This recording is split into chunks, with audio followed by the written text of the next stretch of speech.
बिस्मिल्लाहिर्रहमानिर्रहीम, अस्सलाम वालेकुम। आप देख रहे हैं वॉइस ऑफ अब्दुल्ला और मैं हूं अब्दुल्ला काजी। आप लोगों से रिक्वेस्ट है जनाब कि चैनल को सब्सक्राइब जरूर कीजिएगा, बेल आइकन को प्रेस कीजिएगा ताकि लेटेस्ट अपडेट करंट अफेयर्स के हवाले से आप लोगों को मिलते रहे। एक कॉन्फ्रेंस होती है शंघाई ताउन तंजीम का, बेसिकली इजलास है, एससीओ समिट भी इसको कहा जाता है।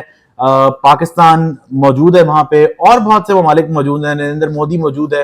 पाकिस्तान का जो मुकदमा है उसको पाकिस्तान के रिप्रेजेंटेटिव्स ने बहुत अच्छी तरह प्रेजेंट किया है वहां पे, और वजीर आजम शहबाज शरीफ तो वहां पे मौजूद थे ही।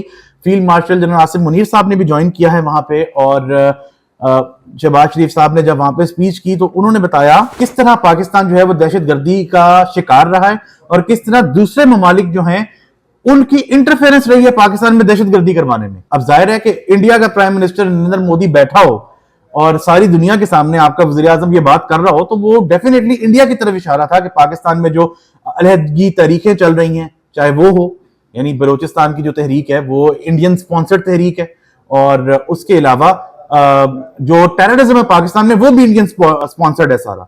तो वो पाकिस्तान के वज़ीर आज़म ने पूरी दुनिया के सामने ये बात की, और जो मुंह की खानी पड़ी, शर्मिंदा होना पड़ा, जलील होना पड़ा नरेंद्र मोदी को, वो ये था कि जब इस कॉन्फ्रेंस का एलानिया जारी होता है, यानी जिस तरह हर इवेंट की एक प्रेस रिलीज जारी होती है, आप उसको प्रेस रिलीज कह लें, उसमें जनाब पाकिस्तान के इस मौकफ उसको सराहा गया है, उसको सपोर्ट किया गया है चाइना की जानिब से कि पाकिस्तान में दूसरे ममालिक जो है वो दहशतगर्दी करा रहे हैं और पाकिस्तान जो है वो दहशतगर्दी से अफेक्ट हुआ है इंडिया की इंटरफेरेंस की वजह से। अच्छा, इंडिया का जो पुलवामा अटैक था, बात उसके ऊपर भी हुई है, लेकिन उसमें जो इंडिया का नैरेटिव था कि इंडिया ये चाह रहा था कि पूरी दुनिया जो है वो पाकिस्तान की बात करे कि ये पाकिस्तान ने गिराया, तो वहां पे किसी ने ऐसी कोई बात नहीं की, क्योंकि पाकिस्तान की जानिब से क्लियर कट ये कहा गया था कि न्यूट्रल पार्टी से आप इसकी इन्वेस्टिगेशन करा लें। ये बहुत बड़ा, मैं समझता हूं कि छक्का था जो उस टाइम वजीर आजम पाकिस्तान ने मारा था। खैर, ये हमारे लिए एक बहुत फख्र की बात है, नरेंद्र मोदी को शर्मिंदा होना पड़ा और वो कॉन्फ्रेंस छोड़ के चले गए, यानी कि एलानिया जारी होने से पहले,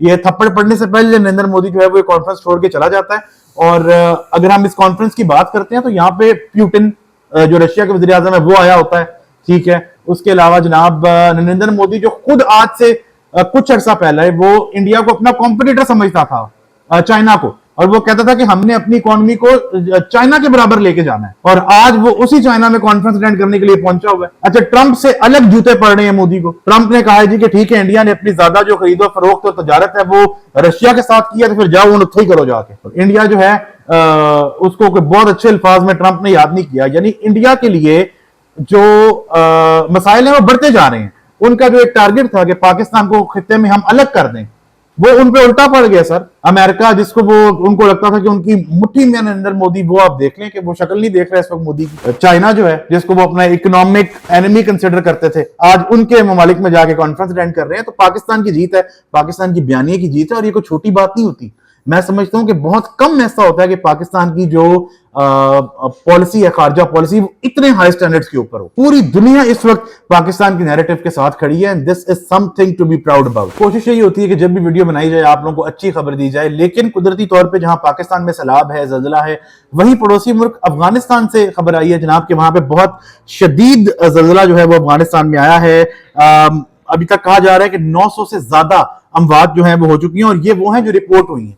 जाहिर है बहुत सारी इस तरह के इंसिडेंट्स में ऐसी अमवात होती हैं जो रिपोर्ट ही नहीं होती। और जनाब ये जो जल्जला है 27 किलोमीटर दूर ये आया है। जलालाबाद एक शहर है, अफगानिस्तान का सूबा है नांगर हार, उस प्रोविंस का शहर है जलालाबाद, वहां पे ये जल्जला आया है, और डेप्थ इसकी जो है वो 8 किलोमीटर बताई जाती है। बहुत ज्यादा तबाही हुई है। अल्लाह ताला अफगानिस्तान के जो लोग हैं रहने वाले, उनके लिए बेहतर करें, उनके लिए मामलात अच्छे हों।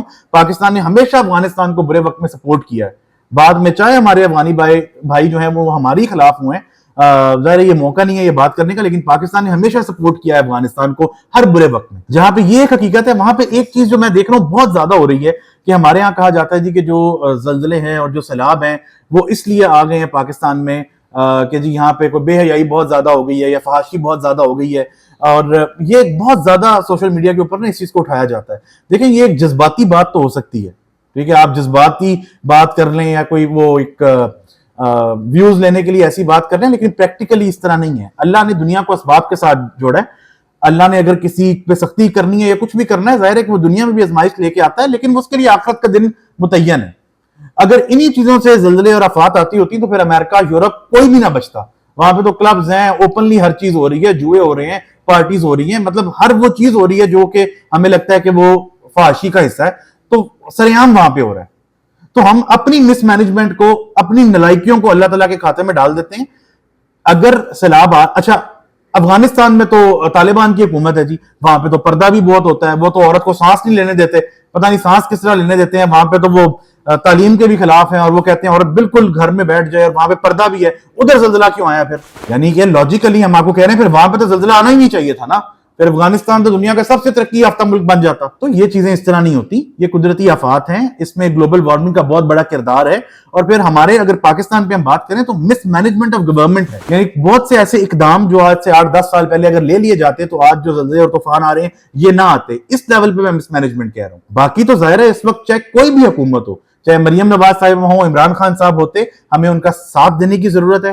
कोई मौका नहीं है कि हम कहें कि जी हुकूमत ठीक काम नहीं कर रही। कोई भी गवर्नमेंट हो वो अपना बेस्ट करने की कोशिश करती है और कोशिश हो रही है, चाहे वो केपीके हो, चाहे वो पंजाब हो, चाहे वो अफगानिस्तान हो। अल्लाह ताला सबके हक में बेहतर फरमाए। टिकटॉकर है जी सामिया हिजाब साहिबा, अक्सर उनके हवाले से ज़ाहिर है वायरल रहती हैं। उन्होंने एक वीडियो बनाई है, उन्होंने एक शख्स के बारे में बताया जो कंटिन्यूसली उनको ब्लैकमेल कर रहा है, और उन्होंने फिर बताया जनाब कि ये शख्स जो है ये मुझे कहता था कि मुझसे शादी कर लो, मैंने जब इसका प्रपोजल रिजेक्ट किया तो ये मेरे घर आ गया, और फिर मेरे घर आ गया तो इसने मेरे साथ जबरदस्ती करने की कोशिश की, मेरा मोबाइल छीन के चला गया, गाड़ी में बैठा, मैं बाहर निकली, मैंने इससे अपना मोबाइल छीना तो उसने मेरे साथ मुझे तंग करने की कोशिश की। और उन्होंने फिर ये एक हवाला दिया कि मेरी एक दोस्त सना यूसुफ माजी में इस तरह के एक हादसे का शिकार हो चुकी हैं, तो मैं नहीं चाहती कि मैं इस तरह के हादसे का शिकार हूं। उस पर बर वक्त कार्रवाई हुई है जी। जो शख्स जिसके बारे में ये क्लेम किया था सुमैया हिजाब साहिबा ने, वो गिरफ्तार हो गया, फोर्सेस ने बर वक्त कार्रवाई की है, और ये बहुत जरूरी है। हम लोगों का मसला ये कि हम दुनिया में खुदा बन जाते हैं। अगर एक लड़की है वो एक बोल्ड जिंदगी गुजारना चाहती है या वो टिकटॉक के ऊपर वायरल होती है, ये उसका डिसीजन है कि उसने कैसी लाइफ गुजारनी है।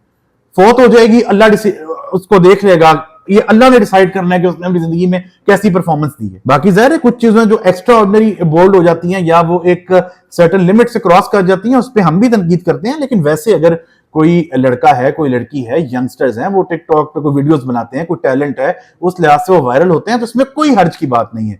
यहां हमारे खन्नास और फतूर भरा हुआ है, वो हम निकाल लें तो ये नॉर्मल चीजें हैं सारी। तो जो सुमैया हिजाब है, बिल्कुल इस बच्ची को सपोर्ट मिलनी चाहिए। ये जरूर होना चाहिए कि उस लड़के को भी चेक कर लेना चाहिए कि जो क्लेम सुमैया हिजाब साहिबा की जानिब से किया गया है वो क्लेम ठीक है या नहीं, क्योंकि हमने बहुत सारे ऐसे केसेस भी देखे हैं जिनमें मामला कोई पर्सनल ग्रजेस का होता है, पैसों के लेन देन का मामला होता है, कोई खानदानी झगड़े होते हैं, और वो जो खवातीन कार्ड है, जो वुमेन कार्ड है, वो यूज करके मर्द को फंसा दिया जाता है। इस चीज को हमारी फोर्सेस को मेक श्योर करना चाहिए। अगर ऐसी कोई चीज नहीं है और वाकई उसने थ्रेटन किया है सुमैया को, तो उसके ऊपर कार्रवाई होनी चाहिए। और ये जो हमारे मर्दों की एक मेंटेलिटी बन गई है ना कि भाई मुझे अगर कोई औरत पसंद आ गई और मैं उसको प्रपोज करूं तो वो मुझे रिजेक्ट नहीं कर सकती। ये मैं उस दिन भी बात कर रहा था, वो जो डॉक्टर नाबिया के ऊपर हमने वीडियो की, कि ये है वो दिमागी फतूर, यानी इस हद तक हम साइको हो चुके हैं। मतलब अगर आपको कोई पसंद है, आप अपनी फीलिंग्स का इजहार एक डिसेंट तरीके से कर दें, दूसरा बंदा आप में इंटरेस्टेड है, तो आप लोग जाहिर है कि उसको आगे लेके चल सकते हैं। लेकिन अगर कोई दूसरा बंदा नहीं इंटरेस्टेड, चाहे वो मेल है या फीमेल है, तो ये उसका राइट है कि वो अपनी जिंदगी अपनी मर्जी से गुजारे। लेकिन इस सोसाइटी में हमारी ग्रूमिंग इस तरह से हुई है, मेल ईगो इतनी हाई हमें बताई गई है कि नहीं, अगर मुझे किसी ने इंकार कर दिया तो फिर अगर वो मेरी नहीं है तो किसी की नहीं हो सकती। This is shit. फिल वक्त इतना ही। Thank you so much.